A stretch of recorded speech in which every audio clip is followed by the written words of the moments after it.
कभी पैर में अचानक दर्द होने लगता है, कभी सर में होने लगता है, कभी कमर दर्द होने लगती है, कभी पेट खराब हो जाता है, कभी शोल्डर पेन कर रहा है, कभी हाथ पैरों में दर्द हो रहा है, कभी जलन हो रही है, कभी बीपी फ्लक्चुएट करने लगता है, तो कभी पल्पिटेशन होने लगता है। और जब टेस्ट कराओ तो सब कुछ नॉर्मल निकलता है, रूट कॉज ही नहीं समझ में आता है। Hello everyone, welcome to this channel. तो आज हम जानेंगे इस वीडियो में क्यों अचानक से ये सिम्टम्स हमारी बॉडी में एक्सप्रेस होने लगते हैं और इनका हमें रूट कॉज नहीं समझ में आता। अब जरा अपनी बॉडी को एक लिविंग सिटी की तरह सोच लीजिए, और ये लिविंग सिटी है, इसमें चाहे वो आपके ऑर्गन्स हो या थॉट्स हो, सभी को चलने के लिए पावर की जरूरत है। और ये पावर कहाँ से आता है? एनर्जी फ्लो से आता है। अब आप इस एनर्जी को माइटोकॉन्ड्रिया में जनरेट होने वाला एटीपी मत समझिएगा, उससे कंफ्यूज मत होइएगा। ये जो एटीपी जनरेट होता है ये केमिकल है जो कि हमारे जो लिविंग सेल्स हैं उनको एनर्जी प्रोवाइड कराता है, इसीलिए माइटोकॉन्ड्रिया को पावर हाउस कहते हैं, राइट। वो सेल का पावर हाउस है। तो सेल हमारे लगातार काम करते रहे, इसके लिए उन्हें जरूरत है इस एटीपी की, जो कि माइटोकॉन्ड्रिया से मिलता है, ठीक है। ये एक केमिकल है, ये हमारी बायोलॉजिकल बॉडी के लिए जरूरी है। लेकिन हम यहाँ केवल फिजिकल बॉडी की बात नहीं कर रहे हैं, हम यहाँ पर सब्टल बॉडी और स्पिरिचुअल बॉडी की भी बात कर रहे हैं। इन सभी के लिए जो जरूरत होती है वो होती है हमारी प्राण एनर्जी की।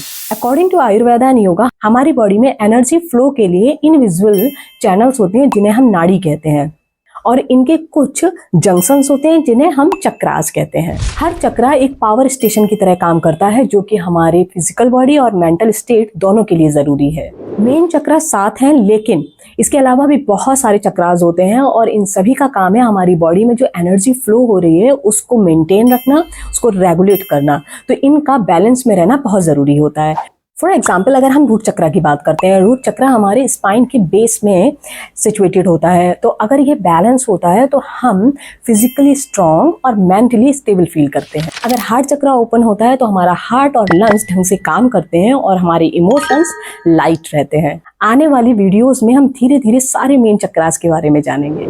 जब हमारी एनर्जी फ्री फ्लो करता है तो हमारा जो माइंड है वो काम रहता है और बॉडी एक्टिव रहती है।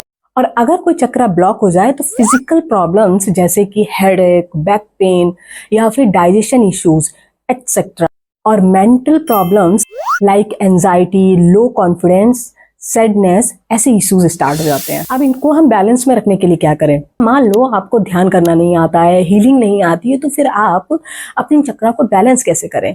आप अपनी चक्रा को नेचुरल वे में बैलेंस कर सकते हो, अपनी डेली रूटीन में, अपनी डेली लाइफ में कुछ चेंजेस करके। उसके लिए आप अपनी डाइट में थोड़ा चेंज करिए और अपनी लाइफ स्टाइल में चेंज करिए, तो धीरे धीरे करके ये चक्रास आपके बैलेंस में आने लगते हैं।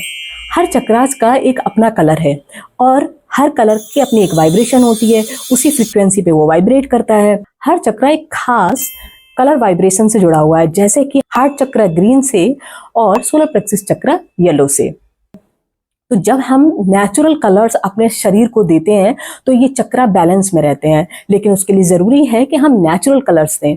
अब नेचुरल कलर्स हमें कहाँ से मिलेंगे? सबसे पहला तो कि हम डाइट से दे सकते हैं। दूसरा, हम अपने एटमॉस्फेयर में ऐसे कलर जनरेट कर सकते हैं जो कि हम अपनी आंखों से उन कलर को लगातार देख सकें। तीसरा, हम अपनी बॉडी पर यानी अपने कपड़े इस तरह के पहन सकते हैं उन कलर्स के जो कि हमारे चक्रास को बैलेंस रखने के लिए ज़रूरी है। जब हम खाने को कुक करते हैं तो बहुत सारे मसाले बहुत देर तक पकने की वजह से उनकी वो नेचुरलिटी है वो चली जाती है। इसका एक ही तरीका है कि आप डिफरेंट तरह के फ्रूट्स खाएं, ड्राई फ्रूट्स लें, और साथ में आप जूस पी सकते हैं। कच्ची सलाद जो लोग खा सकते हैं, जिनको दिक्कत नहीं होती, वो कच्ची सलाद ले सकते हैं, या फिर कच्ची सब्जियों का जूस पी सकते हैं। और जिनको कच्ची सब्जियों से दिक्कत है वो एक काम कर सकते हैं कि हल्का सा बॉईल करके सूप बनाकर पी सकते हैं। डिफरेंट कलर की सब्जियां लेके उनके सूप बनाइए, इससे आपको बहुत फायदा होगा।